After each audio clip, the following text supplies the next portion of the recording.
ദിവസം കല്ലറയിൽ അടക്കപ്പെട്ട് അസ്ഥി മാംസത്തിൽ നിന്നും വേർതിരിയുന്ന സമയത്ത് ആ മനുഷ്യന് പുതുജീവൻ നൽകി ലാസറിനെ കല്ലറയിൽ നിന്നും ഉയർപ്പിച്ചു. അങ്ങനെ അനേകം അടയാളങ്ങളിലൂടെ, അത്ഭുതങ്ങളിലൂടെ, പ്രബോധനങ്ങളിലൂടെ താൻ ദൈവപുത്രനാണെന്നും ലോകത്തിന്റെ രക്ഷകനാണെന്നും വിമോചകനാണെന്നുമുള്ള വലിയ സത്യം ഈശോ ഈ ലോകത്തിന് വെളിപ്പെടുത്തി.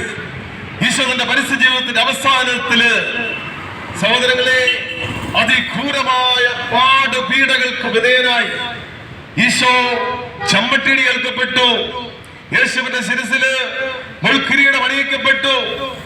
ഭാരമേറിയ കുരിശ് ചുമന്നുകൊണ്ട് അവിടുന്ന് ഗൗൽത്താമലയിലേക്ക് പോകേണ്ടി വന്നു. കുരിശോടുകൂടി അവിടുന്ന് നിലത്ത് വീഴുന്നു, മുഖം കുത്തി വീഴുന്നു, മുട്ടുകൾ പൊട്ടുന്നു, രക്തമൊഴുകുന്നു, പട്ടാളക്കാർ അടിക്കുന്നു, കാടിമീശകൾ വലിച്ചു പറിക്കുന്നു, യേശുവിന്റെ മുഖത്ത് തുപ്പുന്നു. അതിക്രൂരമായ നിന്ദനങ്ങള്, പീഡനങ്ങള്.